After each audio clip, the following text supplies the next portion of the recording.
Assalamualaikum warahmatullahi wabarakatuh.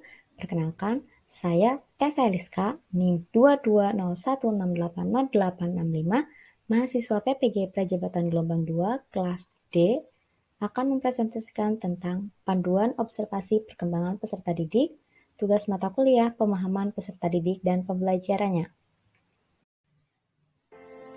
Panduan observasi perkembangan peserta didik. Yang pertama ada perkembangan fisiologis, yang kedua perkembangan psikologis yang meliputi perkembangan psikologis kognitif, perkembangan psikologis emosi, perkembangan psikologis psikososial, dan perkembangan psikologis moral.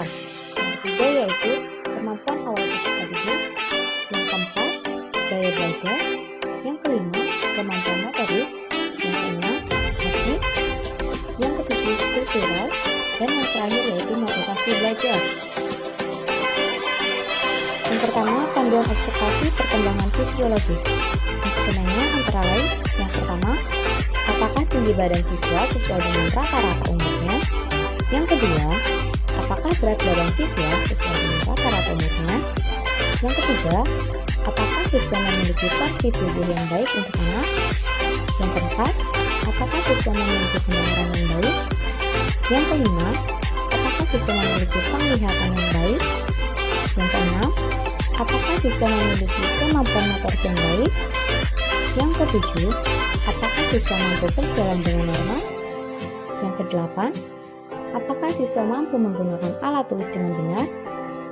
Yang kesembilan atau yang terakhir yaitu apakah siswa mampu menjaga kebersihan dirinya? Selanjutnya, panduan observasi perkembangan psikologis kognitif.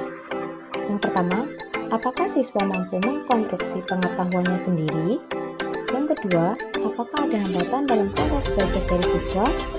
Yang ketiga, apakah siswa mengalami kesulitan dalam memahami materi pelajaran? Yang keempat, apakah siswa memiliki kesulitan dalam menentukan perhatian dalam pembelajaran?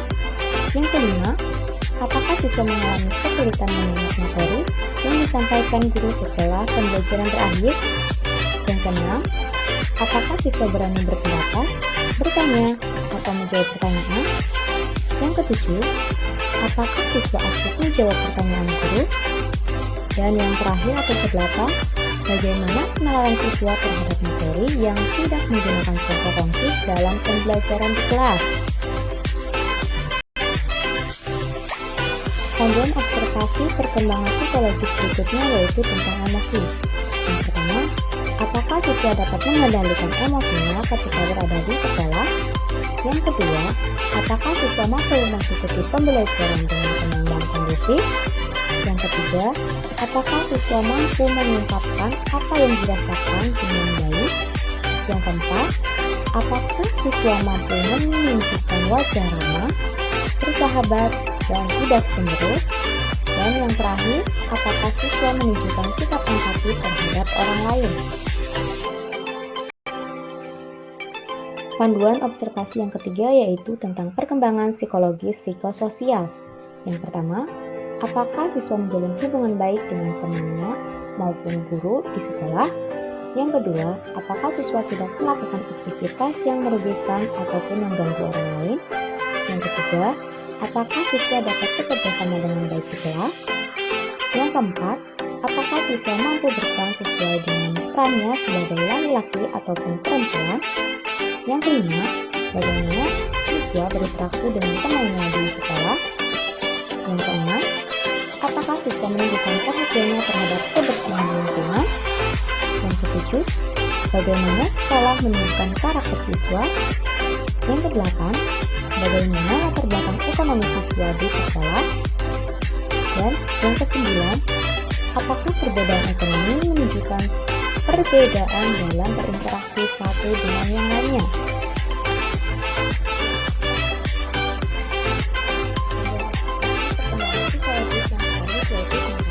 Perkembangan psikologis moral.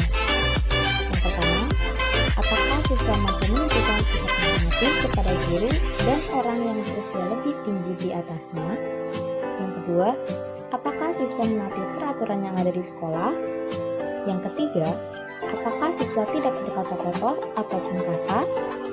Yang keempat, apakah siswa menunjukkan sikap sopan santun terhadap orang lain? Yang kelima, apakah siswa mampu menerima kritikan ataupun saran dari orang lain? Yang keenam, apakah siswa mampu melaksanakan tugas yang diberikan guru? Yang ketujuh, apakah siswa mampu menjaga barang milik sendiri maupun orang lain? Yang kedelapan, apakah peserta didik mampu menghargai perbedaan dengan teman sebagainya? Yang kesembilan, apakah siswa bertanggung jawab terhadap tugas yang diberikan?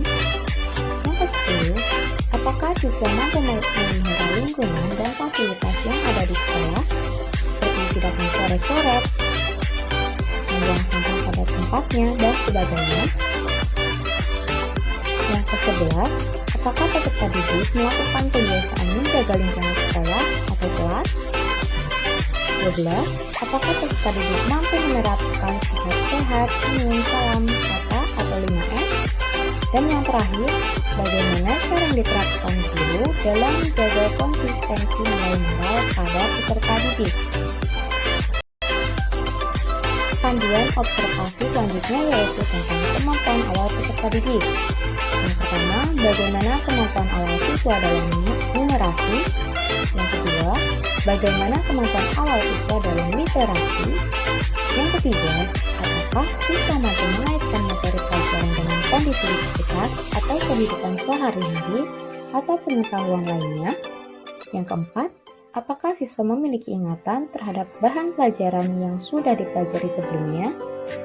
Dan yang terakhir, apakah siswa mampu untuk menghubungkan ide atau pelajaran baru dengan ide-ide atau pelajaran yang telah dipelajari terlebih dahulu? Panduan observasi selanjutnya yaitu tentang gaya belajar. Yang pertama, gaya belajar visual. Maksudnya, yang pertama, apakah siswa berpakaian rapi dan tertata? Yang kedua, apakah siswa berbicara dengan cepat? Yang ketiga, apakah siswa dapat mengejar bacaan dengan baik? Yang keempat, apakah siswa lebih ingat apa yang dilihat daripada yang didengar? Yang kelima, apakah siswa dapat menghafal dengan asosiasi visual? Dan yang terakhir yaitu apakah siswa sulit mengingat tingkah lisan kecuali jika dituliskan? Dan apakah Anda sering meminta orang untuk mengulang ucapannya?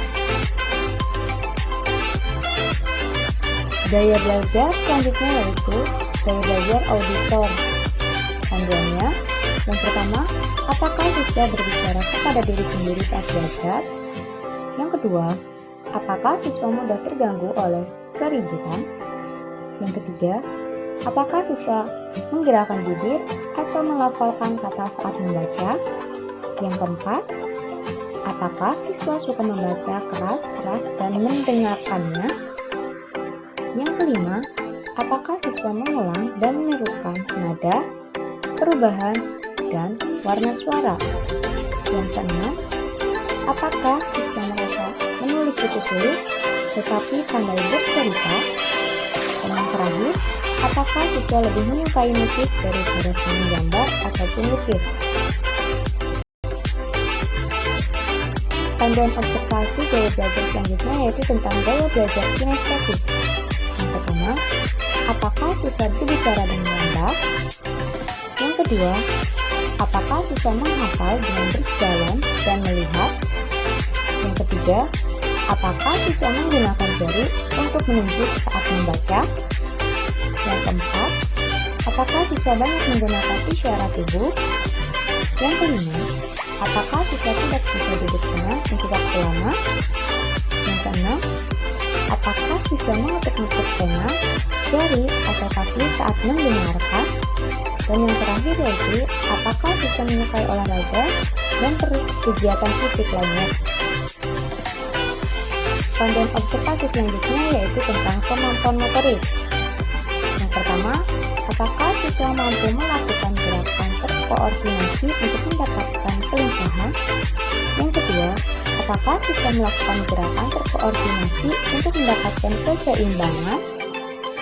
Yang ketiga, apakah siswa memiliki keterampilan untuk menggunakan fungsi tangan dan kaki, baik kanan maupun kiri? Yang keempat, Apakah siswa mampu melakukan permainan yang melibatkan fisik dan atau permainan tertentu? Panduan observasi selanjutnya yaitu tentang etnik. Yang pertama, apakah dalam kelas memiliki siswa dengan latar belakang yang beragam? Yang kedua, apakah guru dapat melaksanakan proses pembelajaran dengan baik di tengah keberagaman siswa? Yang ketiga, bagaimana sikap guru dalam menghadapi adanya keberagaman tersebut? Yang keempat, apakah terdapat perbedaan bahasa di antara siswa? Yang kelima, apakah siswa mampu menggunakan bahasa setempat dengan baik? Panduan observasi selanjutnya yaitu tentang kultural. Yang pertama, apakah terdapat perbedaan budaya antara guru dan siswa? Yang kedua, bagaimana sikap guru dalam menghadapi adanya perbedaan tersebut? Yang ketiga, apakah siswa mampu memahami budaya atau adat istiadat asalnya dengan baik? Yang keempat, adakah aksi nyata dari adanya pemahaman terhadap adat istiadat setempat? Yang kelima yaitu, adakah upaya dari sekolah untuk melestarikan budaya setempat? Panduan observasi yang terakhir yaitu tentang motivasi belajar.